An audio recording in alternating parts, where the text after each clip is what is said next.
Hello, everybody, and welcome back to Talking About Birds, the only Cardinal podcast that, like Miles Michaelis, doesn't know when they're past their stopping point. My name is Nate Heininger, and I'm joined by my co-host, Ben Zamorka. You didn't want to take that again? We're just going to roll?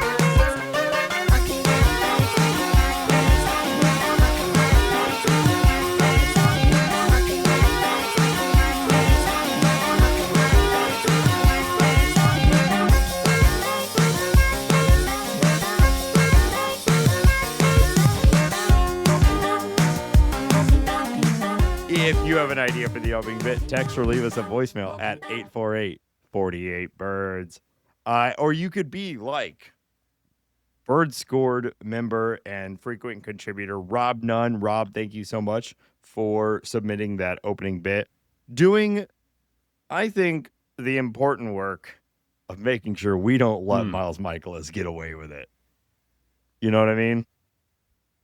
You think up until this point he has gotten away? I guess maybe you could argue that he has. Just think I think what Rob's getting is we need to keep it in the discourse.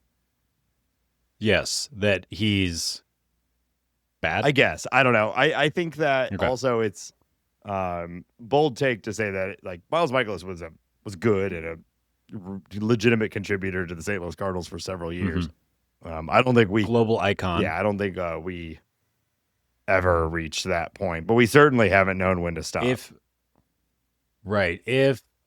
you could eat a live lizard and increase the standing of our show to a degree that I won't specify, would you do it? No, flat no. Just ease. Biggest baseball podcast in the country. Ooh, okay, all right. Okay, so you have a price. I was just okay. Do I want that? The fact that you flat knowed that, I was shocking. I don't want to eat a live lizard. In fact, I think that is funny to laugh about in like an abstract way. But that to me is revolting, and like I kind of hate it. And in reality, it doesn't make me like Miles Michaelis more. It makes me think he is a psychopath. Eating a live lizard sounds horrible. And mean. What'd that guy ever do? I don't know. Lizard, like I would say most times lizards die.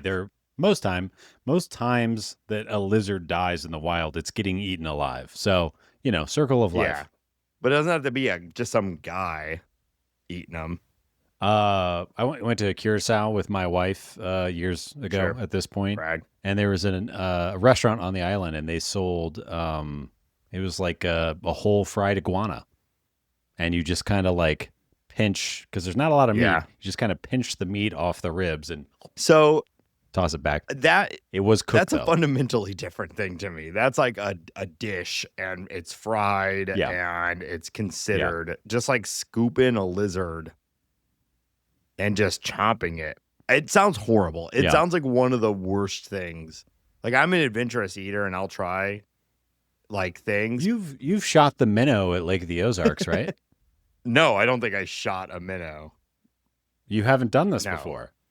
Have you? There's some. Yeah. I'm shocked that we didn't do this together. So I can't. I don't know who I've done this with. But yeah, there's this place that they give you a little shot glass. Oh, and yeah. You put your whatever of choice into the shot glass, and they put a minnow in it, and you throw it back, and you can feel the guy swimming all the way down. I don't think I like that.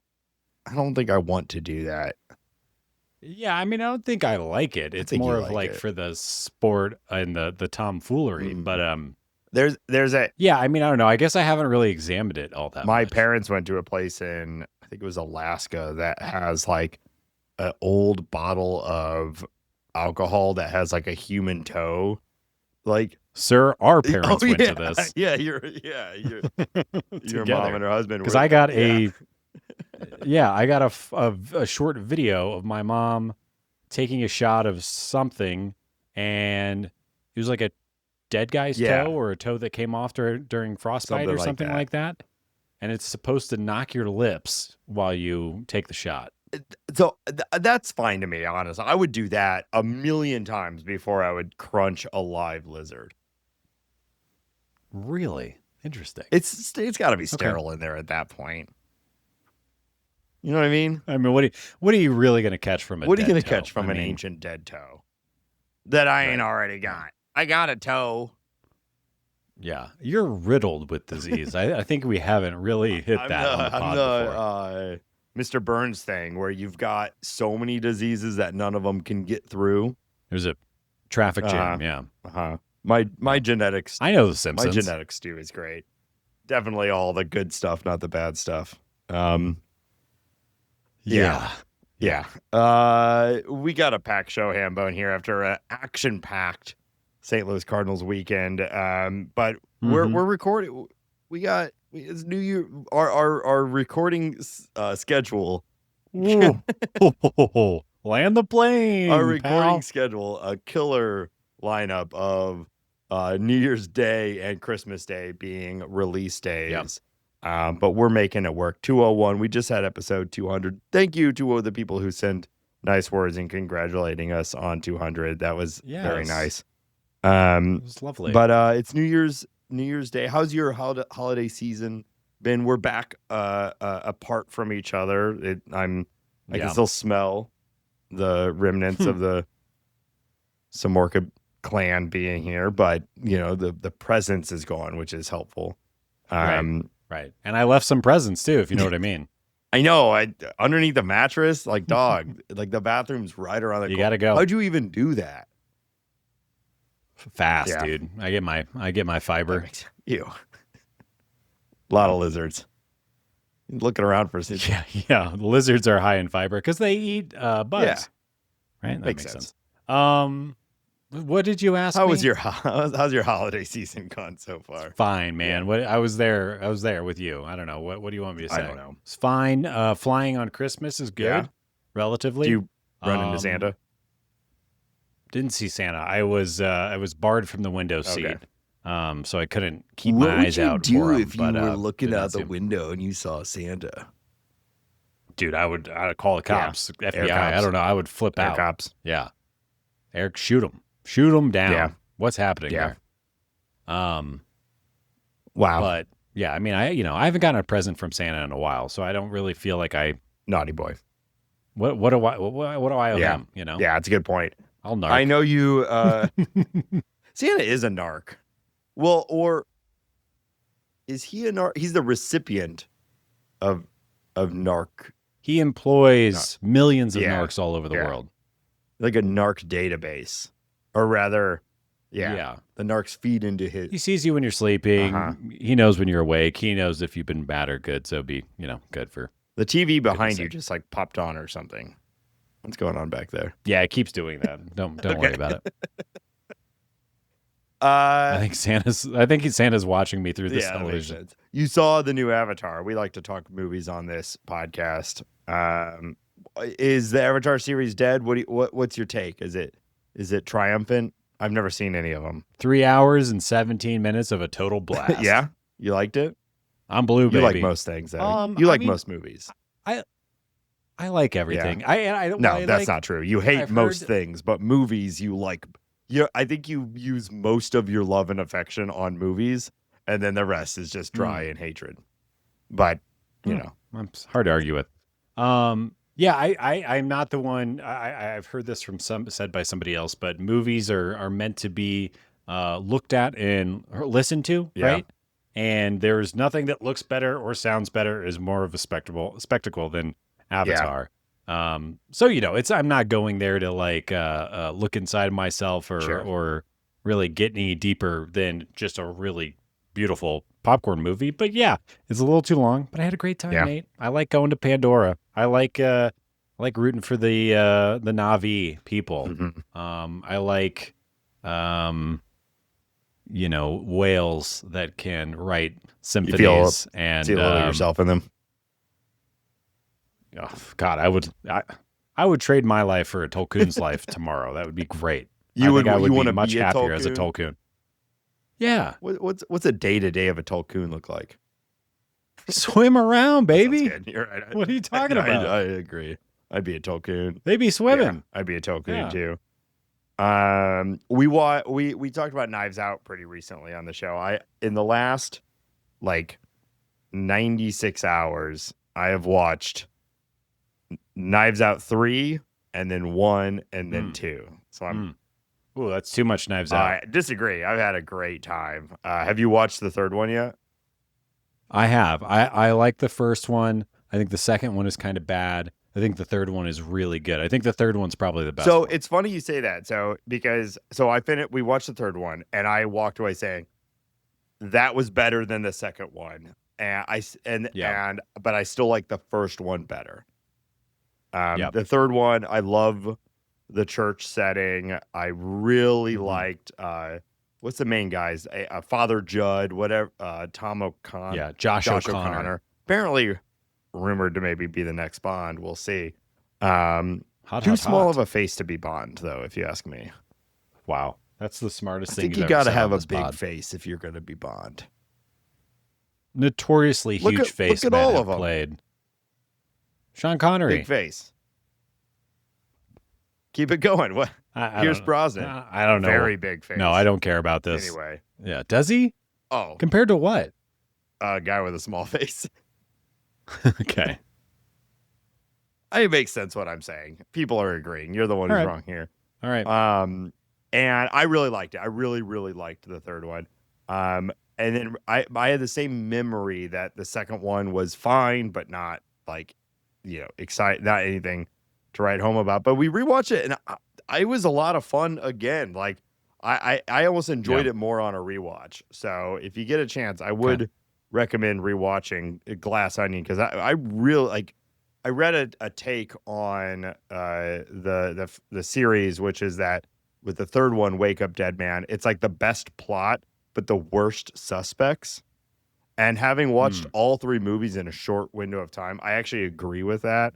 I think like all of the side characters in 1 and 2 are fun and interesting and funny. And most of the side characters by the end of the third one, you kind of don't want it to be or care if it's like half of the suspects. All right. And it kind of does whittle down to like it's got to be one of these two people.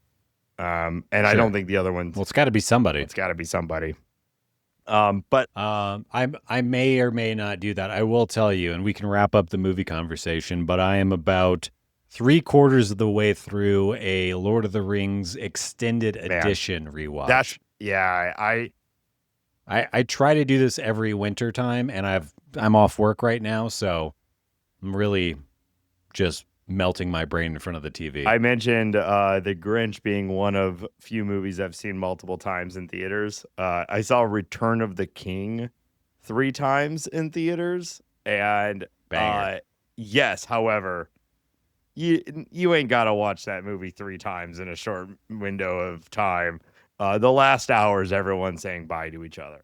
It kind of drags on, but the whole series is excellent. I mean, that's how the books are too, though. Except for it leaves out the Scouring of the Shire. So real ones know that the ending misses a pretty critical part of the books. But I have been wanting, Molly and I talk about this all the time, and we're like, we just need to sit down and put on the Lord of the Rings trilogy.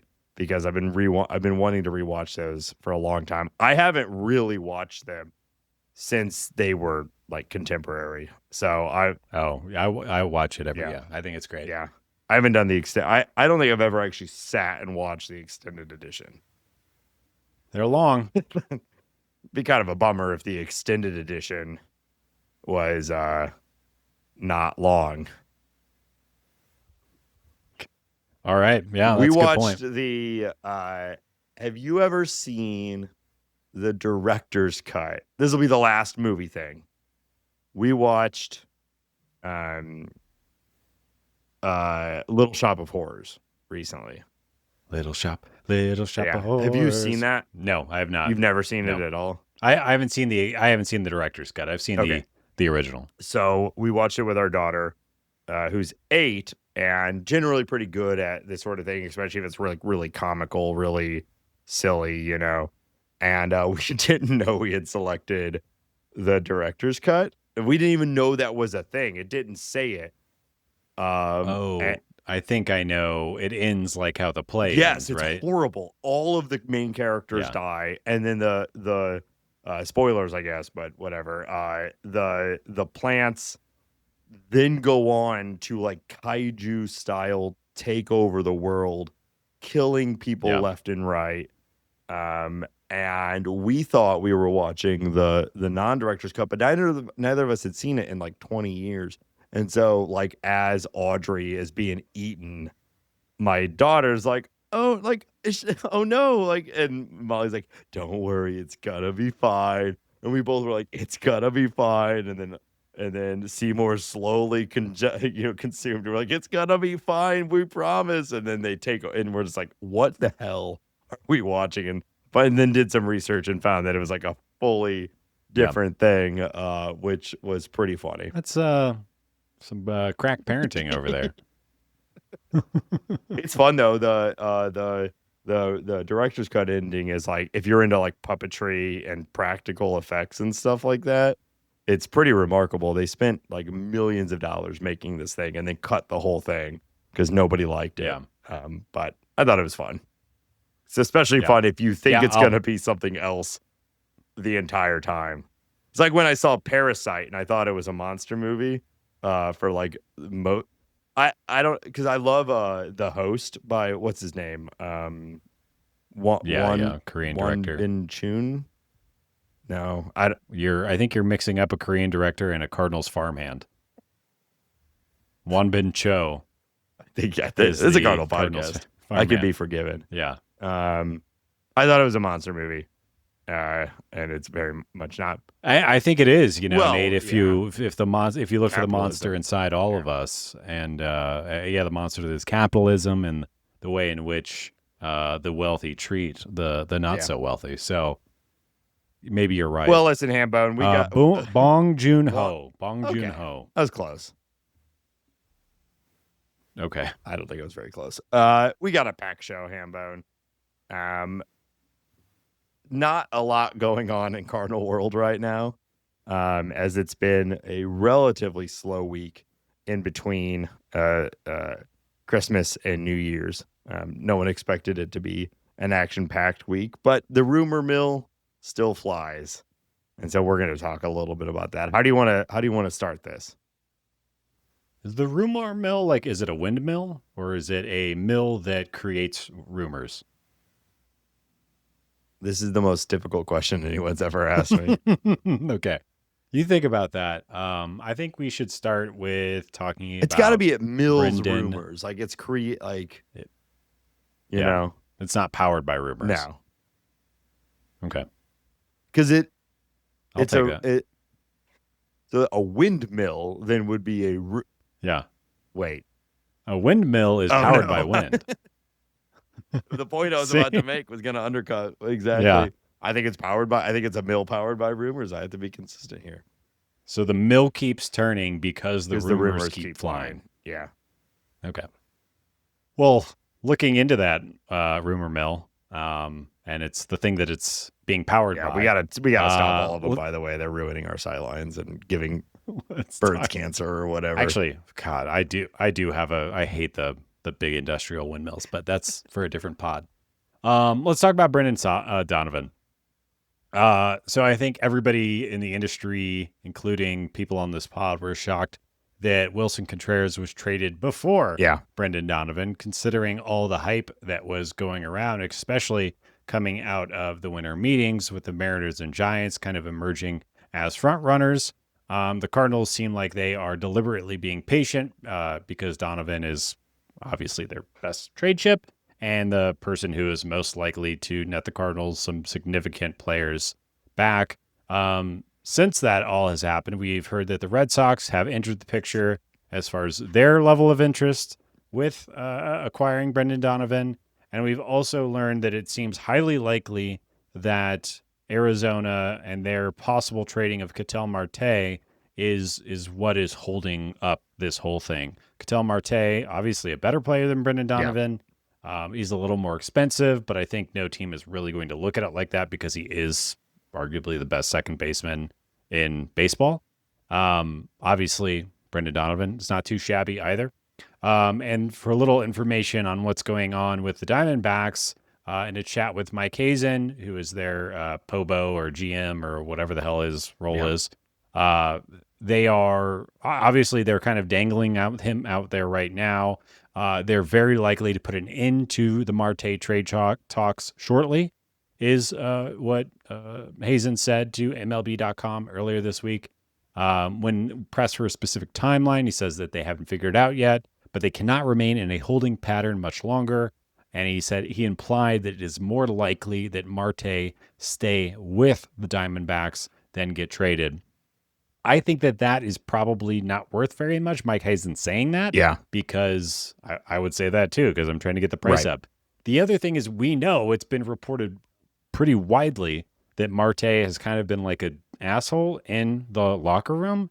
I was even reading, I didn't know about this until after the season, but apparently Marte took an additional day or two off post All-Star break because of where the Diamondbacks were in the playoff picture, and just like extended his vacation and didn't show up. So that, along with like some diva behavior and some other things, make me feel like it's extremely likely that he's going to get traded. Obviously, Hazen is saying the inverse. All that being said, Marte is the thing that is holding up the conversation around Donovan getting traded. And I would say, by my money, I think the Cardinals probably want Marte to stay with the Diamondbacks, because that means that the Red Sox or the Mariners or whoever is trying to trade for him. I've heard that the Royals may be interested in acquiring him too. All of those teams are missing out on their first place, or their first choice second baseman, and then going and looking at Brendan Donovan. It also sets the market, right? If someone acquires Ketel Marte and they're able to get him for an industry perceived less than expected package, that's going to inherently reduce the cost for Brendan Donovan. Like you said, you're taking a suitor off the board. There may be people who are like, we really only want Marte, and if they can't get him, then maybe they'll consider Donovan. But if there is no Marte, then they're like, okay, well, then we have to consider Donovan. So yeah, I imagine the Cardinals don't want him to get traded. And I think the patient approach is accurate too. Like, the reality is we're all pretty on board with trading Brendan Donovan. And I do think right now he's at likely his highest value, but it's not the end of the world if they don't get the package they're looking for and they decide to roll into 26 with him on the team and reassess at the trade deadline, where sometimes teams are more desperate. You do run that risk of Brendan Donovan starting slow, or that market not materializing like you want, and now you're trading him after the season with one full year less of control, and you certainly wish you would have in 25. But the point being is that there's no need for them to just accept the best offer. They should be waiting for the right offer. And I understand, though, that maybe just that right offer hasn't come yet because of the Ketel Marte stuff. Right. Yeah, and some more, and I know we figured it out a couple of pods ago, but it was interestingly reported that the Mariners were willing to, the Mariners beat reporter, whose name Bloom, Sam, doesn't matter. I can't think of the guy's name. But reported that they would be willing to deal Jurangelo Sinja, and are not willing to move anybody off of their major league roster. And I think that tells you that the Cardinals are pushing for something like that. Obviously, I don't know who that would be on the Mariners, but it's interesting that that is a topic of conversation, that the Mariners are refusing to do that, at least right now. And I honestly don't think that is the worst thing. I fully understand why the Cardinals would want to get a major league ready starting pitcher for Brendan Donovan, but I don't think that they need to dig their heels in the sand. I think if you go get a couple of guys rather than one guy, like Jurangelo or the power hitting right Lazaro Montes. I have enjoyed the approach of trading one guy for many guys, especially with some of those guys having super high ceilings, high risk, high Yeah. ceiling type guys. I know when you're in this process of the rebuild, I'm totally fine with that. That being said, I don't really like, it's hard for me to perceive like who would the Cardinals actually pluck off. And I'm just picking on the Mariners because that's what was reported on most recently. But like, can you get a Bryce Miller in a That's the deal for problem. Brendan Donovan? The Mariners don't have a like tick up of Hunter Dobbins or Richard Fitz like the Red Sox had. This whole slew of players that have a good floor, maybe some upside, but like any team's going to be happy to have them. They pretty much just have really fucking good pitchers, and you can Yeah. understand at the major league level, like every one of the starters in the Seattle Mariners rotation is pretty much immediately the Cardinals' number one, right? So you understand why they also don't want to move on from someone like that. And we have to be realistic about Brendan Donovan. We love him, and he absolutely is like the perfect player for them. But it's 2 years of a 2.5 to 4 WAR player. Like, you're not going to get a frontline starter like that. So I get kind of both sides here. It just makes you think maybe the Mariners aren't the right trading partner because they need like a step down from every Mariners starter, but a step up from like a well-regarded pitching prospect. Because I agree with you that I'm okay with the idea of an abundance of high-level prospects, but if it was something where it was just Sinja and like a bunch of lower level prospects, I'd be pretty unhappy with that because any pitching prospect Yeah.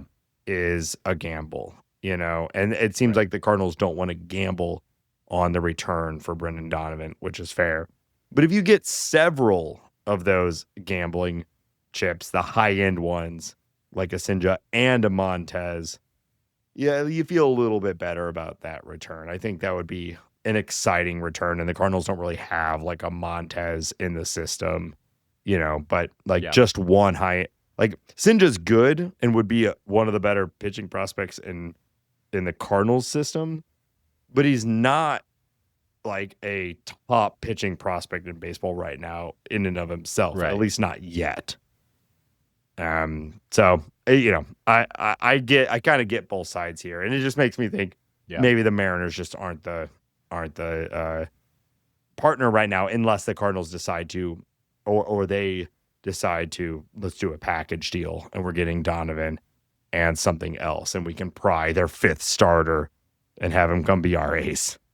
I do wonder because they're right now they're like Victor Robles is very likely starting in a corner outfield position for them, and like Victor Robles is fine, but would a Lars Yeah. Nootbaar would that be able to pluck a Bryce Miller from the Mariners, or is that not enough? Maybe you need even more than that. It's kind of like how desperate are the Mariners for offense? How much do they like Brendan Donovan and what he brings to the table that will work with their offense? And like clearly, like we watched it last season, the Mariners are trying to win a World Series right now. Well, sorry, DePoto is trying to win 52% of games. And if they luck into a World Series, they'll be happy. There's a lot to argue that Brendan Donovan is the perfect player to complement the guys on their team who have enough power to hit it out of the park in Seattle's ballpark. Their two weakest positions are second base and third base. Those are Brendan Donovan's two best positions. And they struggle that Kyle Raleigh and Julio Rodriguez and Eugenio, when they had him, are hitting a ton of solo home runs. So they need guys who get on base. Like the bottom half of their lineup was just constant turnover. And they've got some interesting prospects, Cole Young and Colt Emerson. But it's hard when you're trying to win right now to bank on a 21-year-old being like the guy for you. So he really is. He fits perfectly with what they're trying to do. It's just they're being reasonable, I think, with what they're willing to give up for him, because there is only so much that he's going to do for you. Yeah. I also think, like, looking back on the Cardinals side of it, you talked about like the patient approach being prudent.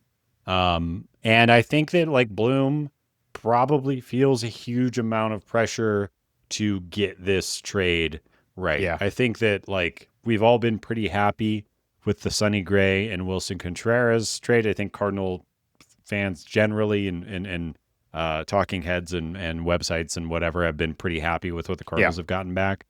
But I think like those guys are great. They're both over 33, 34 and have money. Like Brendan Donovan is 28. He's cheap.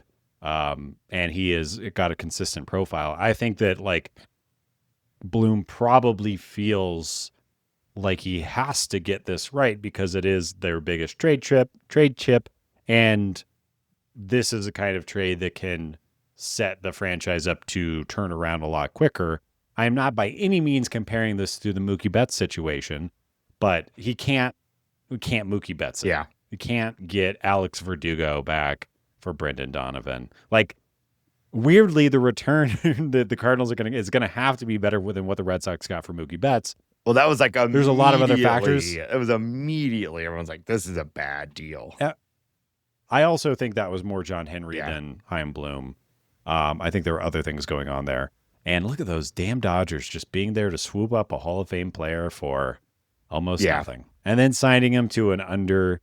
Well, it's kicking their ass now as he's market. Suddenly, mediocre. We'll see if it. What did he put up, like 3.5, 4 WAR this season? While he was 3.5 F WAR, while he spent the first 3 weeks of baseball vomiting his guts out. Yeah, he's going to be an interesting. I think Mookie's going to be just. He's going to be an interesting one this year, because part of it seems like the most obvious bounce back candidate in baseball, but he's also 33.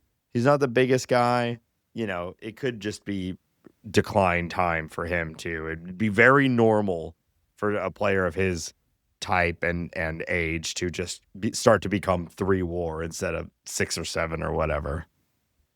I would not put any money. No, I wouldn't either. Now. I think like he not only was he puking his guts up for the first 3 weeks, but he switched to a full-time shortstop and played a very good full-time shortstop. And he still had a WRC plus over 100. He lost like 20 pounds in a week or whatever. Yeah. So I would bet money that he has a very nice 2026. Very, very likely. But back to your point, I think there's no reason to rush this, and I don't think it sort of seems like they're not doing that. I bet they've had offers on the table already that would have been like, this is a fine return, but this isn't exactly what we're looking for. And that's all I think, all we're really asking for as Cardinal fans is like, be consistent, have a plan, and stick with that plan. And we don't really know anything. We don't know what offers have been on the table, but so far the way this approach has been handled has seemingly been consistent and reasonable. But to your point, this is a different trade. This is a different trade than Sonny Gray. This is a different trade than Wilson Contreras. How do you feel about the fact that the Red Sox are being tied to the Cardinals in trade rumors yet again? I laughed when you mentioned them. I saw there was like a headline going around the other day that was like, Red Sox interested in middle infield. I'm like, you've got to be kidding me. Like, and ultimately, net, I don't really care. We talked about it last week. It's funny. It's funny that there's been so many trades with the Red Sox and the connection between Chaim Bloom and the Red Sox. But the reality is all of these deals, the Red Sox have traded 5 pitchers to the St. Louis Cardinals in the last month. They haven't actually really touched their prospect haul to get that done. Brandon Clark is pretty well regarded in their farm system, and Fajardo. I guess Fitz is beyond prospect. Yeah, really. Fitz and Dobbins, not prospects. Fajardo, Young, did I get it right? Young, low on the list, but because he's so young, they've got a lot of other interesting high-end prospects that were not discussed in this deal or in those deals. So, Right. I mean, all that I really care about is the result. And so if we are able to get a Toll and a couple other of their high end guys, I mean, I might like it more than getting a couple Mariners high end guys, like if Yeah. that's the world we're shopping in now is the high end prospect, then the Red Sox are a great place to be shopping in. It's just kind of silly that we just keep trading with them. Yeah. You mentioned Toll. There's Franklin Arias, who ended the 2025 season as the 25th overall prospect, and the Red Sox. I like Arias #1 a lot. If the Cardinals could even do like a Donovan for Arias sort of thing, or Arias, I don't know. I think we'd ultimately, Arias, I think maybe, we'd end up being pretty happy with that. I do think he's pretty legit. But I'd be surprised if they'd be willing to do that. 2 years. Yeah. And then there's Kyson Witherspoon, who is a starting pitcher who ended last season as the 67th overall prospect in baseball and the 3rd overall for the Red Sox. I can't imagine they're not going to get rid of. I would be absolutely shocked if they were to move Campbell. No way. Roman Anthony, of course. Mayer. Those guys, I would imagine, are off the. It'd be very bizarre to trade Mayer for Brendan Donovan. Are you kind of robbing Peter to pay Paul? I don't think they'd be moving any of those guys. Campbell would maybe be interesting if they truly are just like that was if their read on him was that 2024 was an anomaly and 2025 is what he really is like. But I don't think anybody believes that. So I'd be very surprised if they'd be willing to move on one of the former top prospects in baseball after 1 year of up and down at the majors. Yeah. But yeah, Kyson Witherspoon, who is a big right-handed pitcher who was the 15th overall pick last year. Wonder if he's in play or not. I wonder, like the Red Sox are trying to win right now. They have a full starting rotation that you probably feel pretty good about. Yeah, we'll see. Just can't imagine them trading any more starting pitching. Like they're getting down. They've traded 5 pitchers to the Cardinals. Know, they've got to get to the point where they're like, we're like, Fitz and Dobbins. Okay, that's their 5th and 6th starter, maybe their 6th and 7th or whatever. They've got an okay rotation with Gray and Crochet and Bayo and they've got Cutter Crawford coming back and all that. Yeah. But if they start trading even more of them, they're gonna end up their depth is gonna become or they were trading from depth. But if you trade too much from depth, it ends up being a problem. Yeah, I would say I don't feel strongly about it, other than the fact that just for something different to talk about and to look at another team's prospects and stuff like that, I think we don't have to do it with the Red Sox again. It just feels a little weird. I don't think anything weird is going on, but it just feels a little weird. Yeah. To continue to trade with your former team. Well, but anyways. Yeah. Because he got fired by them, like. Yeah. I don't know. I can't imagine. It's just weird. It's not, I don't think there's any funny business. It's just weird. What would even the funny business be? Like I don't know. I don't know.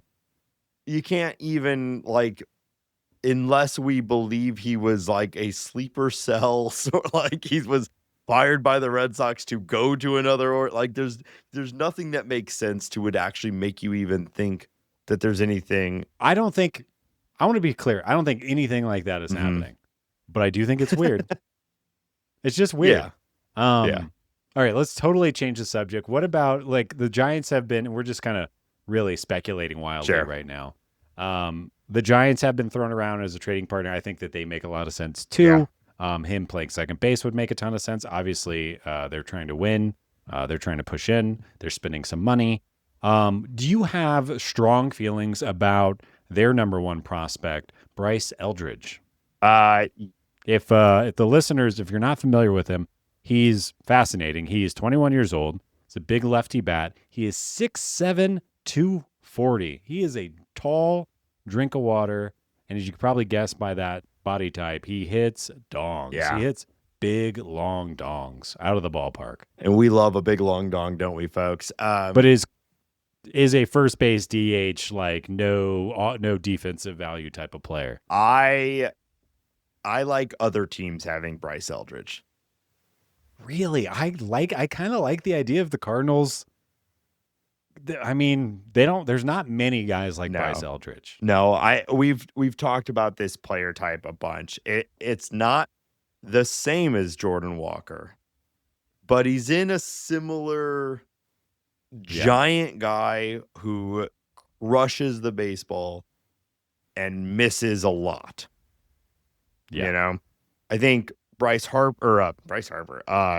Eldridge profiles more as a 40 bomb, hitting 240, and Jordan Walker is like a 25 bomb hitting 280 type of guy. You know, if we actually play them out to their peak and whatnot. And so pick your poison there. Do you want 15, 20 more home runs, or do you want 40 to 50 points of batting average? But I think even though we've seen the real risk of a Jordan Walker, profile problem, the risk of a Bryce Eldridge profile problem is very, very high. And you've got a first baseman who is going to strike out 35% of the time. Yeah. And neither park is great for home runs. So it's not a huge ballpark change. I think he can hit them out. I think he can hit them out anywhere if he gets them. You know. So I don't know. I don't think they would trade him for Brendan Donovan. First of all, I think everybody dreams on these sorts of guys because that type of power is rare, and you just see him right, and you're like, well, that's an intimidating human. I'll make my argument though, if you'll hear me out. Rafi Devers is the first baseman for the rest of time, right? So having your young prospect come up who cannot play the outfield and just DH or split time with Rafi Devers, they're both left-handed, bat first baseman, DH. I don't think that makes any sense for your team to be organized that way. So you just absolutely do not have a need there. Obviously, third base is locked up. You don't have a need there. And like I said, he can't play the outfield. Going into the season, their starting second baseman is Casey Schmidt, who I don't think that they really want to be their starting second baseman. At least I'm of that opinion. And I think the Cardinals, and now maybe it's a Giants thing. Maybe the Giants think that that's too much to give up. In which case, then you're totally right. But I wonder if the Cardinals, and I know this isn't a real thing and we'll never have this, but they've got a lot of pitching. Like, I wonder if they'll want to specifically diversify away from getting more pitching prospects and getting position players. Bryce Eldridge is 21 years old. Yeah. He could still cook in the minors. Now maybe he's too valuable and they can't pluck him away, but I think he doesn't make sense for the Giants as they're configured right now. And the Cardinals could easily play him at first base. And you could, you slide Burley back out to the outfield and let that roll for another season, or find a trading partner for Burley, or who knows what you do. Yeah, I agree with you that I he doesn't make a lot of sense right now, but I really don't think that they are going to trade him. That it just, you don't see teams do that very often unless they're blown out of the water for their incredibly young, massive power hitting prospect. You just don't normally trade guys like that. That said, like Lazaro Montes is not unlike him. He's smaller, but a similar profile. But he's a younger. And yeah, I mean, I think they both have 70, 80 grade-ish power. But he's lower in the minors, and that's the type of guy that you trade more. It's more risk and whatnot. Your other point, though, of the Cardinals diversifying, they've just acquired 5 pitchers. And it's funny how quickly this stuff can change. But when you do start to play out like how this rotation works, there's a little bit of, this is really stupid to say, but you start to get a little bit of a logjam if some of these guys work out the way that we hope that they do. Now the reality is that, of Brandon Clark, Liam Hicks, Tink Hence, Quinn Matthews, probably one of them is actually like a high-end starter if we're lucky. And one of them is in the middle and two of them are never anything. But still, like, we are starting to get to a point of depth at starting pitcher where it's not a high demand that every acquisition is a pitcher. They just did that and got a bunch of them. So I do think it wouldn't surprise me to see the centerpiece of a Brendan Donovan trade being an offensive prospect. But I suspect what's really happening is that the Cardinals were in acquire pitching mode and have likely switched to best player available mode, like you do with a draft. I think that's probably the best way to move forward. But it is wild looking now at roster resource, the starting pitchers that they're projecting in AAA, even the ones on the IL right now at AA and even at single A. It is all names that I recognize, all names that I am familiar with, all names that you can dream on. And you're right. Half of these guys we'll never see or talk about really again. Well, but if a quarter of the guys make the big leagues, that's a lot of Let's pitchers. not forget that before this offseason, the Cardinals were ranked as the best farm system or tied for the best farm system by Fangraphs. So, like, all of this has been adding on to a good farm system. We didn't talk about Mouts or Wei Lin or any of there's lower minors guys too that are on the on the come up too. So like I'm not by any means comfortable with the pitching that the Cardinals have because going into the season, going into 2026, the rotation still looks pretty bad.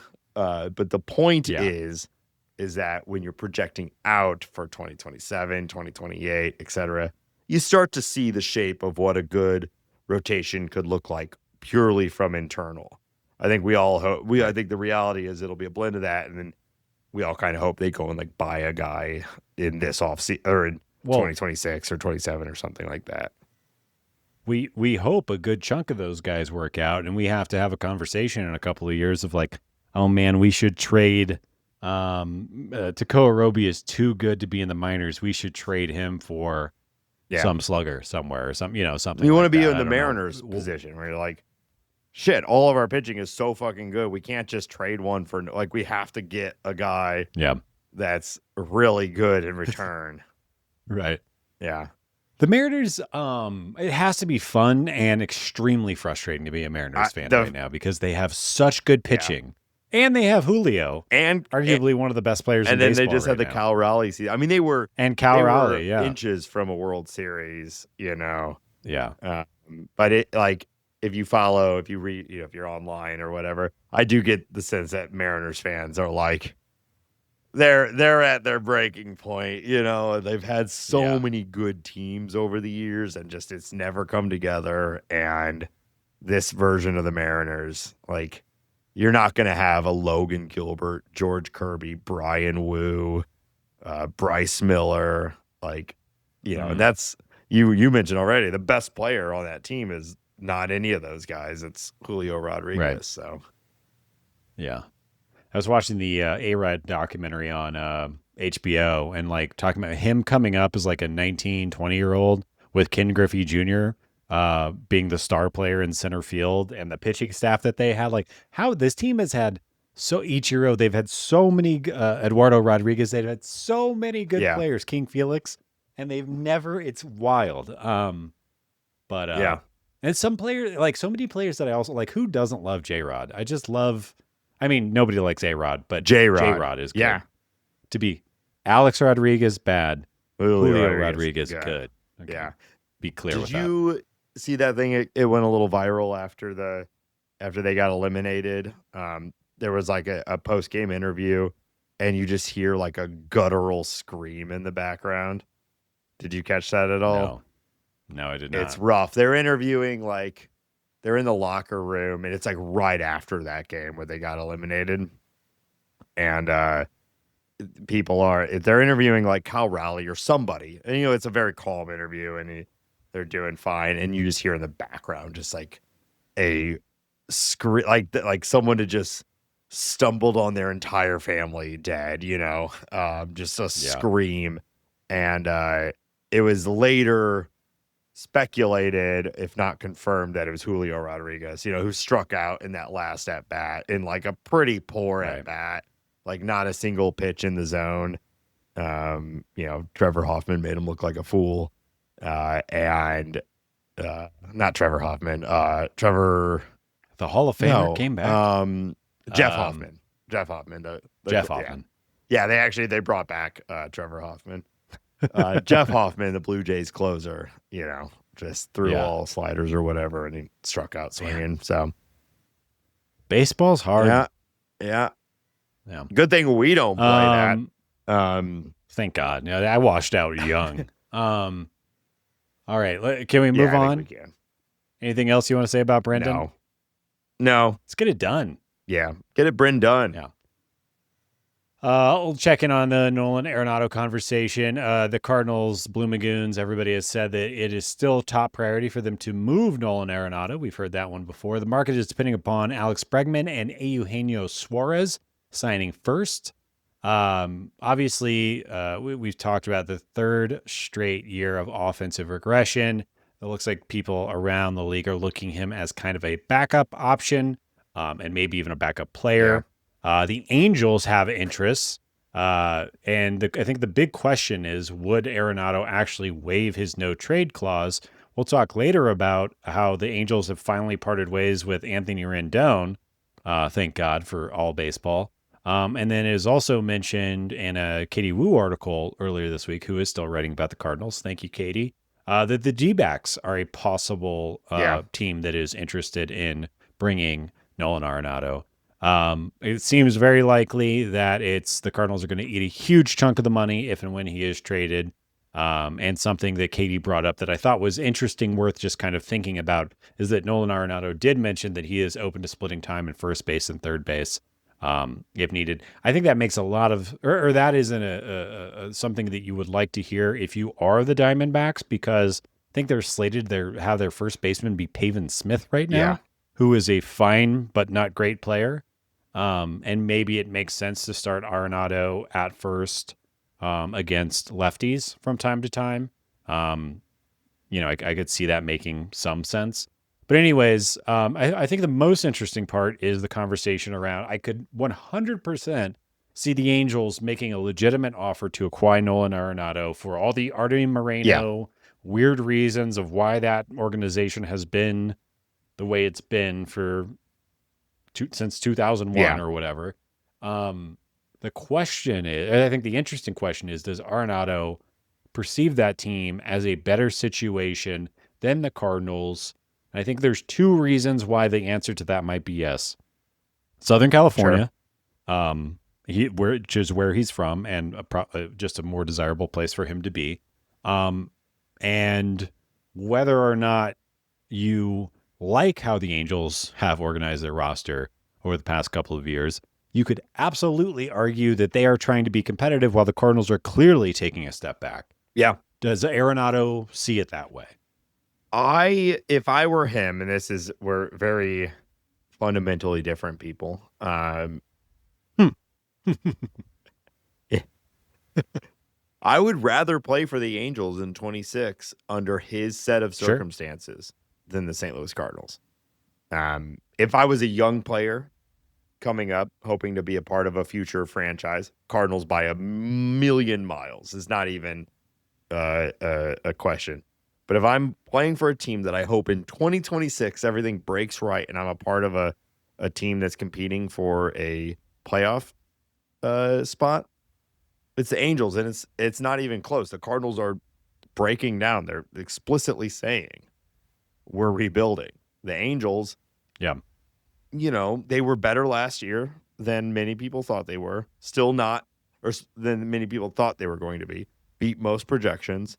Still not a good team, but you can argue, and I think I would argue that they are a team ascending. Now, maybe the ascension is a 79 win team, Sure. but they're a team ascending. And if you want to win in 2026, they're a better spot. So I would accept it if I was Arenado, because it sure seems like that's what he wants to do. Like he'd rather be on a team that's trying to compete than not.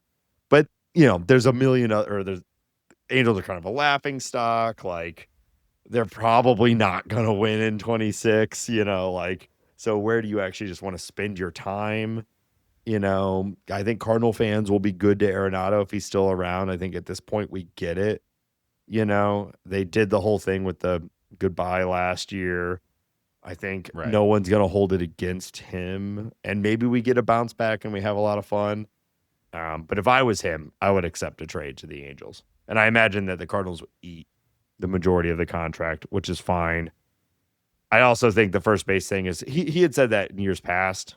Even while he was a Cardinal. I don't think that makes any sense. To me, the one thing that he provides to a team is third base defense.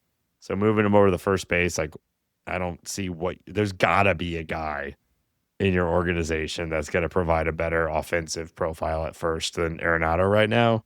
But I don't know. Maybe he takes a slight bounce back offensively. And like you said, you can slide him over there instead of Pavin. Pavin hits really well against righties, so you can do a little platoon there, like you said. Yeah, I'm not saying it's my favorite idea ever, but I would understand it. It also only makes sense if you trade Ketel Marte from the Diamondbacks. You trade Ketel Marte from the Diamondbacks. Jordan Lawler takes over second base, and then Arenado, you would acquire Arenado for him to play third base. Yeah, with the Diamond. Yeah, with it. Yeah. But to the Angels, I think I agree. Like you also the Mike Trout factor, I think is legit. Like I think that players respect Mike Trout as much, if not more, than any player in baseball. And I think that if you're Nolan Arenado and you're like, hey, if we go over there and Mike Trout is healthy and I have a good year, they got a couple of good pitchers. They have some names. They have Jorge Soler, Ohapi, Zach Neto. I think Zach Neto is a star. He's just, it's going to take a little while. I could see this breaking, right? What if Vaughn Grissom? What if he gets some turf under it? What if he gets going? The odds of the Angels. I think you could talk yourself into it. The odds of the Angels winning 88 games and making a playoff run is astronomically higher than the Cardinals doing that, right? So if you're just like, what's my best chance to win in 26? It's the Angels, even though the most likely thing is both teams end in the 70s as far as wins go. Yeah, and then you go back to the California side of it. So, okay, if you're going to go win 70 games, do you want to do that at home or do you want to do it in St. Louis? Yeah. And I would probably say home. My home is St. Louis, so I would probably choose St. Louis. But if I was Nolan Arenado, I'd probably choose Southern California. There is certainly like you've said it, Moreno. I think my theory is that all boils down to celebrity. Moreno loves the celebrity of baseball, and Arenado is absolutely that. And Moreno would treat Arenado like a king. He'd come in and get not that the Cardinals are not giving him first class treatment or whatever, but he'd get the red carpet, the Angels red carpet rolled out. Carry him around in a palanquin. And a what? Oh, is that one of those? You get some beefy boys. They're not wearing shirts. You spray them down a little bit. They got it on their shoulders. You got to grease up the boys. There's this kind of false start coming back of the bullpen cart, and it kind of took on. It kind of didn't take on. What if we a bullpen palanquin? That's the single greatest idea that I've ever heard. I would love to see that. I'd love to see a full expansion of the bullpen cart. We got a guy coming out on a chariot with horses. You got a guy coming out carried like a king. Fire someone out of a cannon. That's what I mean. Why not? The NPB would do this. You know what I mean? They would. Yeah, I mean, Banana Ball. They're doing stuff like this. Yeah, step it up. Yeah, it's an entertainment game. Let's get some entertaining. I mean, what? Also, What are we doing? Running from the bullpen? Come on now, we can Was do it better Heath than Bell that. running in and sliding? Heath Bell. Was it Heath Bell? I want to say it was. Wait, Slocum. Heathcliff Slocum. Was it? No. No, Todd Coffey? Was it Todd Coffey? I think I'm still right on. I thought Heath Bell came in, but maybe not.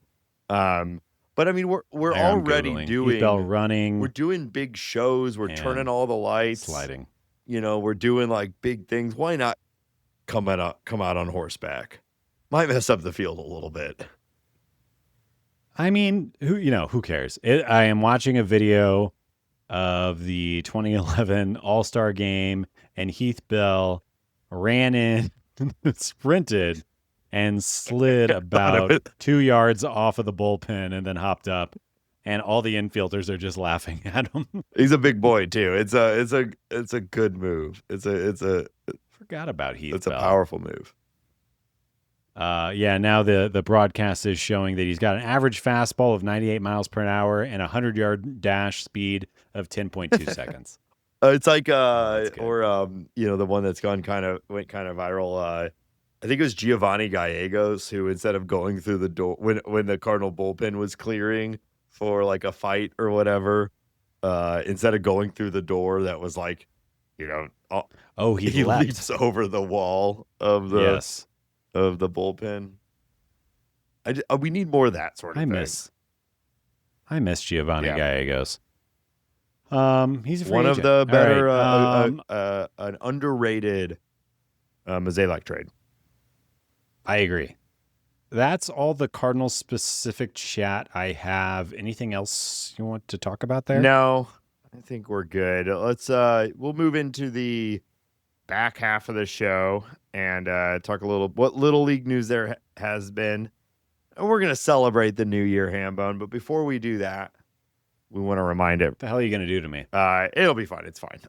When we move before we move into that though, we want to remind everybody that this show is listener supported by listeners like you, wherever you are right now. You can support this show by checking out our Patreon, patreon.com/talkingaboutbirds. Supporters of the Patreon at any level get access to our private Discord server. It's the Bird Score. You hear us talk about it on the show all the time. It's a great place to get together with other listeners of the show and other Cardinal fans and actually talk to other real people out there about the Cardinals and what's going on.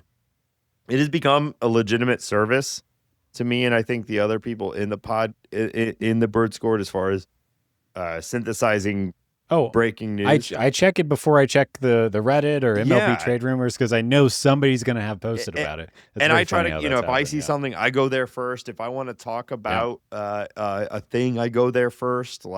And then during the season, we're talking about games as they're happening and all of that. So I really think it's become like both just a cool spot to be, but also like a legitimately helpful tool as a Cardinal fan. I've stopped talking to my family entirely. Yeah. Just DMing C70 left and right. But anyway, it's a good place to be. And, the Patreon's cheap. You pick how much you want to support us with. And we really appreciate everyone who supported us throughout the years. We also appreciate people who leave us reviews on their favorite podcast platform. You've heard me read them on the show, and I will read yours if you do. I may or may not get your name right. And we appreciate you who tell your friends and your family or post it on various St. Louis subreddits and stuff, which has also been helpful and nice to see. Ben, where else can people find us online? Yeah, we're on those dumbass social media things. We got Blue Sky, Instagram, TikTok. Check us out on TikTok. You can watch this show on YouTube. Also, we put up audio feeds there. So if you're a YouTube person, watch the video or listen to us there. You can find all the podcast information, the YouTube links, all of that. T-shirts. We have T-shirts available at talkingaboutbirds.com. Of course, you can email us anything and everything to talkaboutbirds@gmail.com. And you can call us and leave a voicemail or send us a text message to 848-48-BIRDS. Nate, that is 848-482-4737. Friend of the show, Brandon, called us and left us a message trying to do like a shitty impression of me. So So, the bar's pretty low on the voicemail right now. You can call in and really talk to us about anything. 848 48 birds. It could be an advice podcast, an advice line. If you would like advice from me and Hambone on anything, call the number. Ooh. No one's going to answer it. You go straight to voicemail, and you can leave the voicemail. Yeah. And we'll... Oh, maybe we should... You do not actually have to interact with the person when you call that number. That should be... It is just, direct to voicemail. You don't have to talk to us. It's just records, and we'll Same with text back. messages. Like, I will sometimes say thank you and things like that, but I'm not, like, trying to start a whole... You don't have to expect conversation. You just send this stuff to us. No social pressure. You just send this stuff to us, and that's it. And we'll talk... Yeah, we're weird nerds. We also don't want to talk to people. Anyone. It's scary out there. All right, Hambone, we've had a little bit of league news over the last week. What do you want to talk about? Yeah, I also just want to do a little fun check-in because we are this episode's coming out in the new year, or as the year flips over. Nate, we are 50 days away from spring training games starting, which is insane, and we are 62 days away from the WBC, which is wild. Yeah. Which I guess because I just brought it up, why don't we talk about this? Bryce Harper has just announced that he is going to be playing first base for Team USA. And I thought that this would be a fun little moment to talk about how absolutely stacked Team USA is going into this year. I think the most exciting names are Paul Skeens, Tarek Skubal, and Mason Miller. USA is actually going to have a legitimate pitching group this year. Joe Ryan, Logan Webb, Clay Holmes, David Bednar, all really good pitchers. But I'm just going to... The position player group is absolutely embarrassing. Cal Raleigh at catcher, Will Smith backing up Cal Raleigh, which is also amazing. Gunnar Henderson at short, Bryce Terang at second, and actually it'll probably be Bobby Witt Jr. at short and Gunnar Henderson at third base, with Bryce Terang at second base. And then the outfield is looking like Corbin Carroll, Pete Crow Armstrong, and Aaron Judge, and Kyle Schwarber as the DH. Which is just wild. I mean, Did you say who's that's playing as first? good of an American Who's Rust. playing first? First base. It's why we're talking about this. Bryce Harper just signed on for first base. Yeah, it's absolutely wild. It's the dream of the All-Star game, and playing in a game that they will be legitimately trying to compete to win.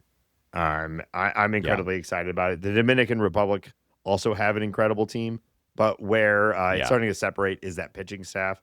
Most teams are not bringing, at least the teams that are consisted primarily of MLB players, like Team USA and Dominican Republic and whatnot, typically struggle to have that high-end pitching.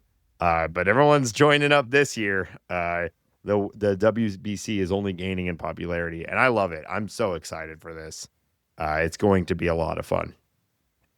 Yeah, and in 62 days when that starts, we'll cover that, and we'll be watching every pitch and can't wait for that to get going. And 50 days until spring training. You mentioned it. We should also say, tentative still, but we're going to try to go to spring training this year, something Hambone and I have never done before.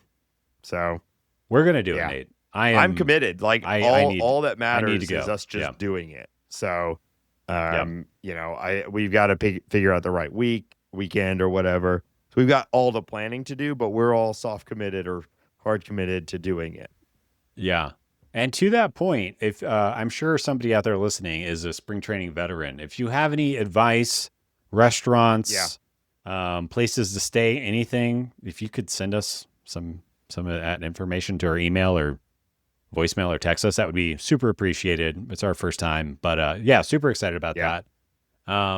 All right. And one other thing. Matt Holliday is going to be the hitting coach for Team USA. I saw this, and I think certainly there's a job for the hitting coach to do in this environment. I'm sure there's some degree of scouting and helping the teams prepare for the pitchers from the international leagues that they've never seen before and whatnot. But can you think of a cushier coaching job? All right, Judge, I want you to just swing at the ball. So, okay, Bobby Witt, here's what I was thinking. Maybe just go and do what you've been doing as one of the best hitters in baseball for several years now. And Judge, yeah, you do the same. Yeah, don't change a thing. How about that? Hey Gunner, nice at bat. What like what a cushy spot to be in. And you know what? I think it's a vibes role. And Yeah. Oh, 100% I think vibes Matt roll. Holliday, Yeah. he's a forearm king. He still probably has bigger forearms Oh. than all those guys. So he's gonna command respect. And I think he's gonna have a good time. Yeah. Yeah. He's going to be bashing with the Yeah. boys. It's going to be great. Yeah, but I was excited for to see sure. that. That's the lone Cardinals representation on the USA team.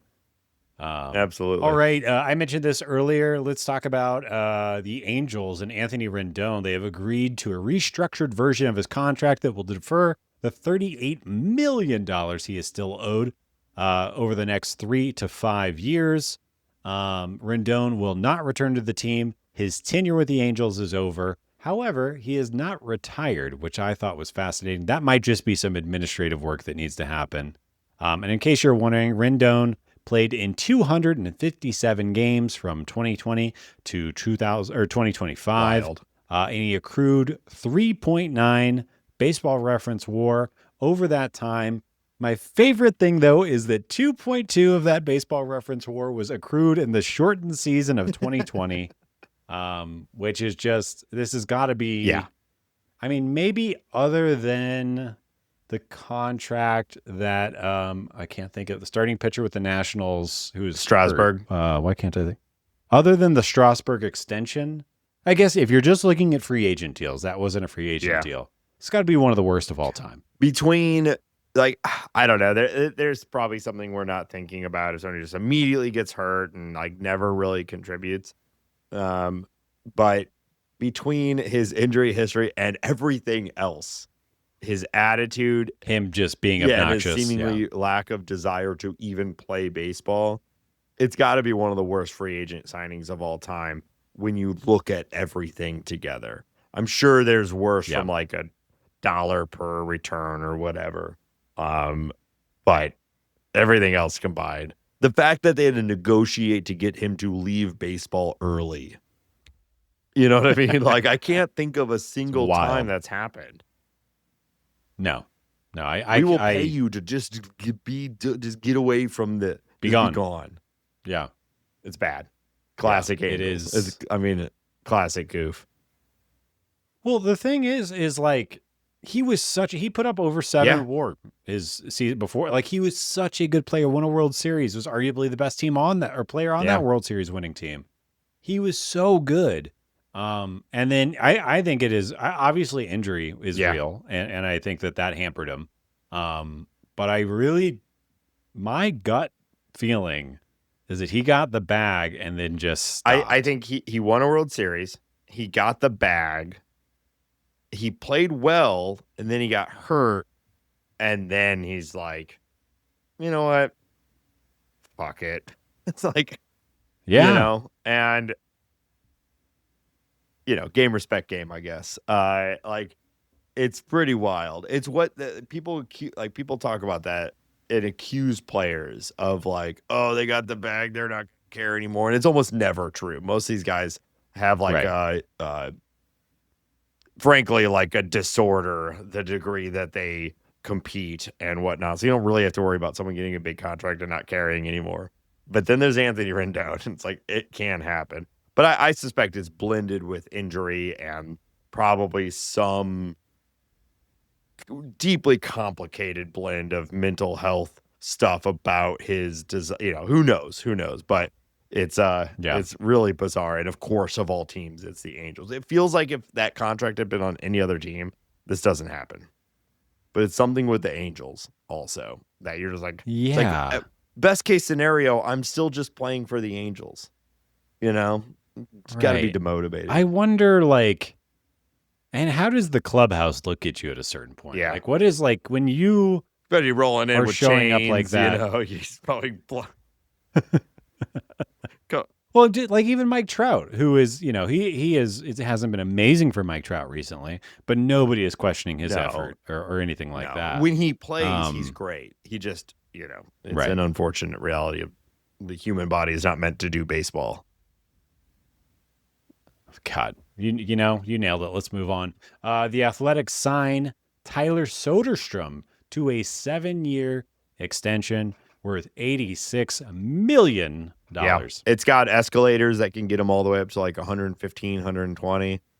And we love to see it, don't we, folks? Like there's a lot that we want that we don't like about the Athletics. But the reality is they're building a very good team right now with a good core that is under control for a very long time.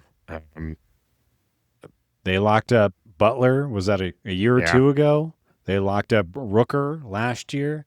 Now they got Soderstrom. They've got. Wouldn't be surprised if we see Nick Kurtz get signed to something like this. Yeah, though he came out so strong and he's already got a year off of his free. It wouldn't surprise me also for him to say, you can shop for me alongside everybody else in 5 years, you know. But point being, like they still need some pitching, and they're gonna really struggle in that ballpark to get good pitching while they're there. I don't know if you saw, like, Luis Severino has talked about some regret, like, pitching there. It's just it sucks. But they're building a offensively, at least. It's a good, fun, young team that is going to be there for a long time. So you like to see these deals. I think most people do, right? It's good for the player, good for the team. So hard not to. And he hits this shit. Yeah, he's good. I like Soderstrom. Yeah.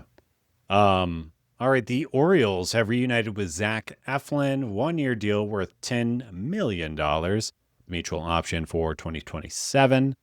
I thought that this was interesting just in the sense that Zach Eflin was available for $10 million. Dustin May was available for $12 million. Take Dustin May all day. Zach Eflin really had a crappy last year for performance and health and everything. But it's interesting to see him still get $10 million. Yeah, I think these both make sense for both teams. Eflin was bad last year, but he's been good before, and there's not as much health issues about him. And so when you're the Orioles that are trying to compete right now and have made a bunch of different types of pitching moves, it makes sense to me to gamble on Eflin as your fifth starter. Whereas if you're gambling on Dustin May, you just might not have, like, we just might not have Dustin May much this year. And that's like the worst case scenario for them. For us, it's like, damn, you know? So I get it. But I agree with you. You know, for the Cardinals, I'm really glad we didn't bother with like a Zach Eflin type thing. I agree. Orioles are going to be an interesting team next year. I'm curious to see. I don't think they're done. We didn't talk about the moves. Shane Baz trade. It happened before. Did we not? We would have covered it on last week's episode, but you know, we were doing that in the basement and we had enough to talk about with the Wilson Contreras stuff. But like, they just dumped a haul on the Tampa Bay Rays for a guy that most people like, but is a big question mark about his like real output. Ultimately, so I like it. Let's talk about let's talk about it real quick. Shane Baz, who's 26 years old, he threw 166 in the third innings last year with a 4.87 ERA and a 3.88 xFIP. Nate, you know, gotta like that. He's 26 years old. Like I said, they traded him from the Rays to the O's in exchange for Slater DeBron, Caden Bodine, Michael Forret, Austin Overn, and a competitive balance round A pick for next year. So obviously lots of names. Most of those names I am not familiar with, but you're saying that was the what I've heard while reading about this trade is that the Rays were not actually really shopping Shane Baz. You know, they're of course famous for this sort of trade, but there's still a few years of control. He's still relatively cheap. And he also hasn't really had that real breakout year that most people have expected him to have. But they thought this offer was so good that they had to do it. So I don't think any of those guys are right now huge shot prospects, but they project to be. And that competitive balance pick, you know, that could be a top 40 pick also. So it has been reported as the Rays felt they had no choice but to accept it. Which generally we we like the Rays' evaluation of young players. So far, so good. Yeah. But I think it's also just that and I Baz think hasn't done it fully yet, you know? I like it though. I like that the O's, because like they're pretty stout from a position player group. And obviously they've spent a little money to help that as well. But you could argue that Shane Baz could be their number one starter. I like it too. Very quickly. Well, I like to see the Orioles going for it, despite the bad year. And you could also argue that they got him before he fully broke out, but a lot of people think he will. And so, like, there's still years of control with this guy. If he breaks out next year, like, that trade's going to look, even if it works out for the Rays, like, you're going to be happy with it. You just hope it's not like a Chris Archer type thing, where he's immediately bad and everybody you traded for him is like a future star. Well, the good news is Shane Baz, like I said, he's still very young. But man, I'm just looking at the O's rotation right now, and like they are really hoping for Bradish and Rogers and Kramer and Eflin to be healthy and effective. And both of those at the same time is asking a lot. I would really have loved them to go grab another. Well, there's still time. Bigger. There's still time. Name. We'll see. Is. Yeah. There is. Yeah. All right. That's all the league news I got, Nate. All right, Hambone. It's New Year's Day. Happy New Year's, everybody. 2026. So when you think of New Year's Eve, what do you think of Hambone? Poppers, of all kinds. Champagne. Balls. Dropping. Close.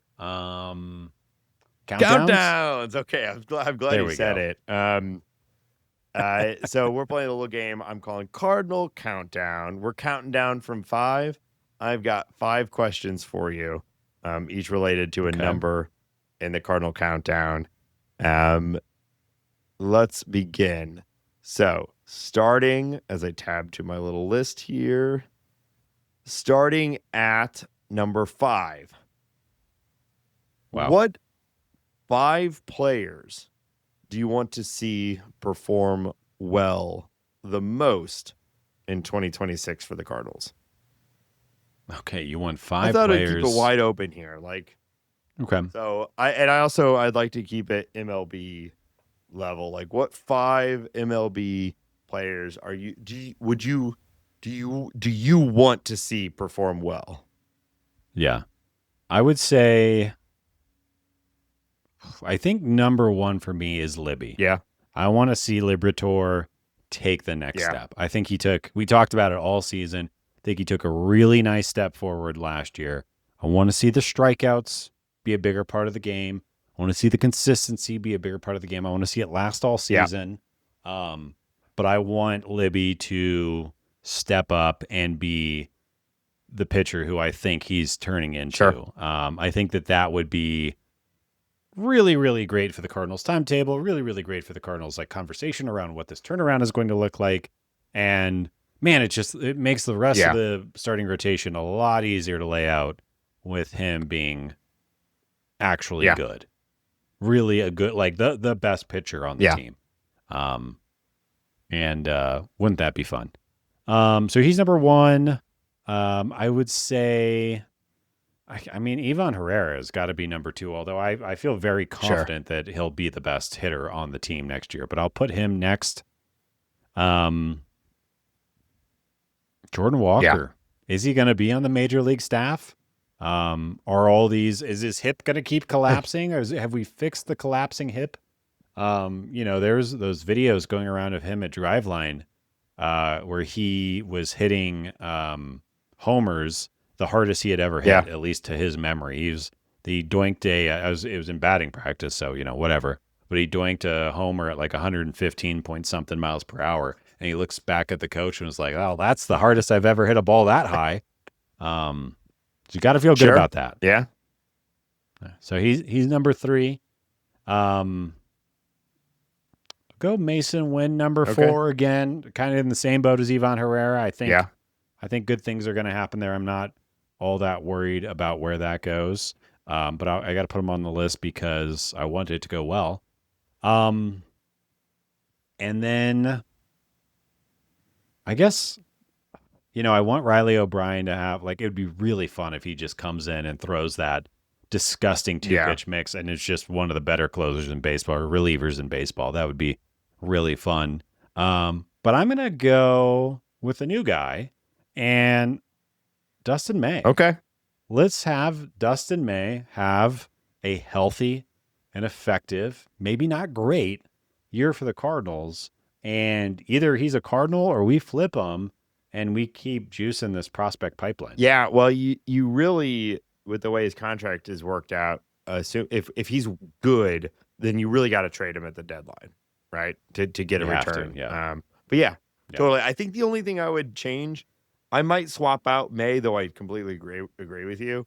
I would add in Victor Scott because I think the outfield defense is not a question, but I don't think we can roll through 2027 with a Victor Scott that hits like he did in 25.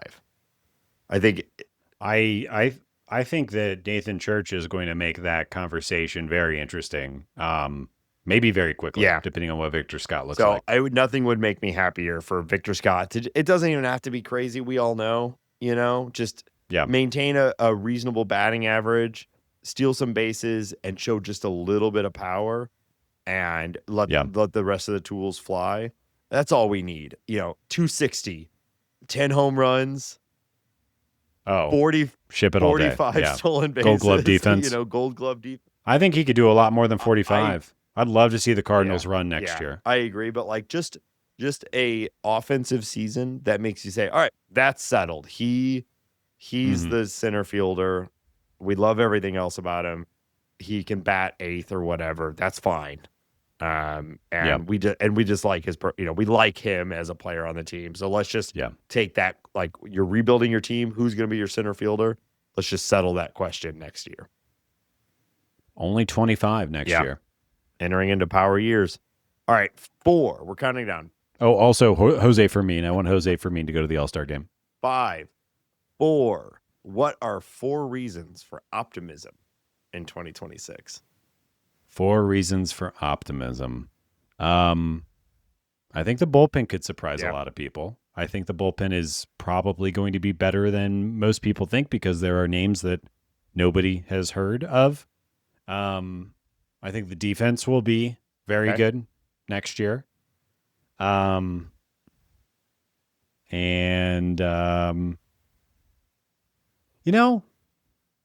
to young players. Sure. What does Sajaci look like with 300, 400 at-bats? What does a healthy Ivan Herrera season look like as he gets older and better? Does Alec Burleson take another step forward? There's a lot of young guys. So, the offense should be okay. And I think it could be good. Could be. Yeah, I'd throw out that. Oh, and one more. I got to do one more. Okay.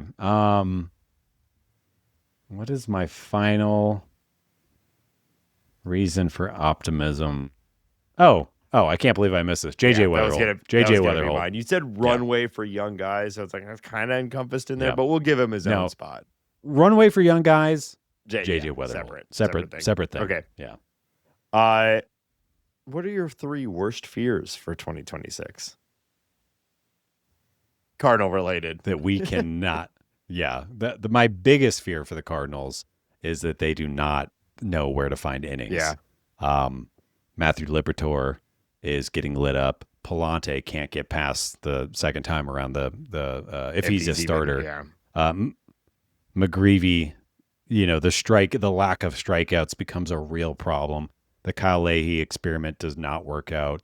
The youngsters are not ready to come up, and we are having to call up anybody and everybody.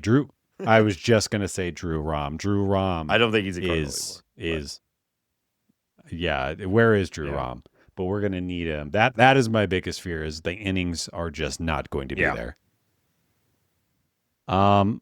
Second biggest fear is that Gorman and Walker are what they have looked to totally be for the past flame couple out of years. It just doesn't it just does not happen for those two guys who showed so much promise. My third biggest fear, I don't know if this is in line with your question, but I'll say this, that Nolan Arenado is still on the team. I think that's fine. Yeah, that fits. Opening day. Yeah. All right. 5, 4, 3, 2. Got to remind everybody the premise of the bit. Oh, I got it. I'm on board, baby. What 2 moves do you hope the Cardinals make before the season starts? Donnie and Arenado. Yeah. It's just got to be Donnie and Arenado. We talked about that a lot this episode. Arenado, swallow all the money you can. Just time to move on.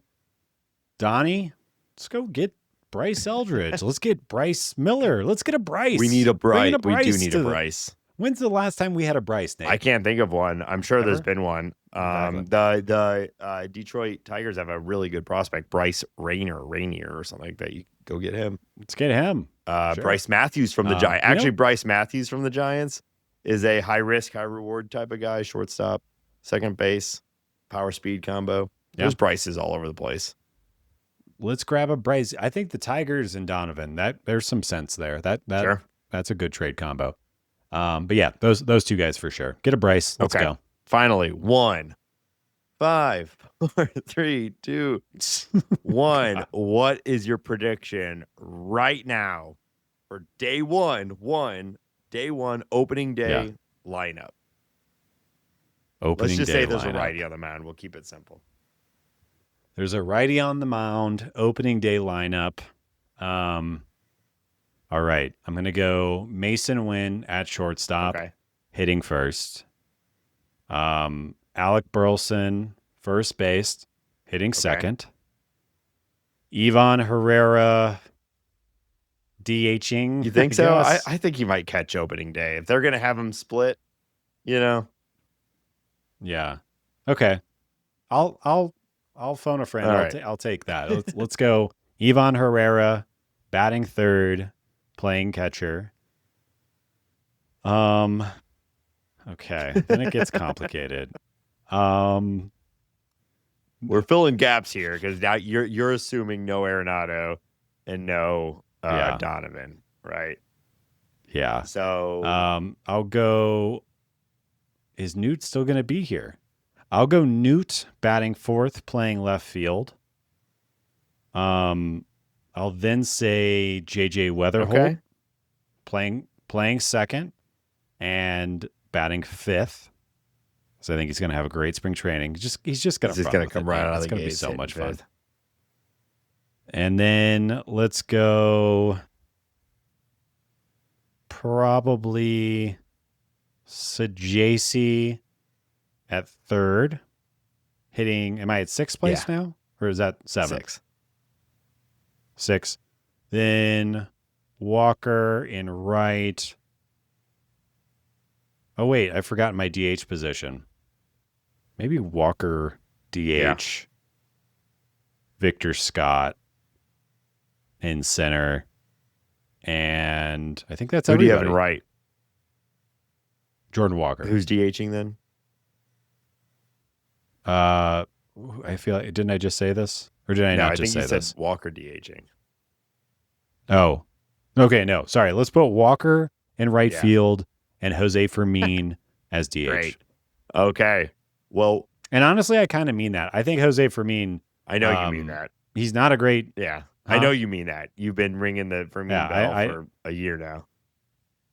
Yeah. Now, I hope I'm wrong on many accounts here because I feel like I kind of lost in the sauce about 2/3 of the way through that, but also because I hope not all those players are. It's not a great lineup, but we'll see. What you just played out, but maybe some upside. 1 through 5 is not the worst thing in the world. I think if Gorman is still here, he is in the opening day lineup. I'd be surprised if he's not. Yeah. So I'm probably sliding him at DH, not Fermin. But we'll see. Yeah. And do you start Gorman over Sajacy? Yeah, I think so. At third. If Gorman is here, he's starting. I would, and maybe I'm wrong. I would absolutely. I guess what is the goal? Well, I think I would still start Fermin at DH over Gorman. I really would. Then what's Gorman even Maybe I'm doing wrong, on though. the team at that point?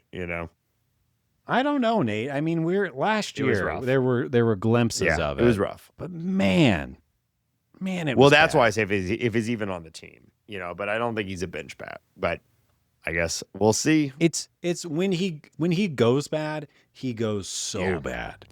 Yeah, that's the thing with him. But, it's either there's no consistency. I might take some time over this next week and sit down and actually write it down and think about it, and maybe I'll change my mind. But yeah, we'll leave it there. All right. Well, Happy New Year. We got through the countdown. We're calling that Cardinal countdown. It was a good game. And that's going to do it for this episode of Talking About Birds. We will be back next week. So thank you, everybody, for listening. As always, check out the Patreon and all the other links at talkingaboutbirds.com. And I hope you all had a wonderful 2025. 2026 will be an interesting year for the St. Louis Cardinals, but we will be here with you covering it every week like we have for years now. So happy 2026. Happy New Year. And until next week, let's go Cardinals. Happy New Year.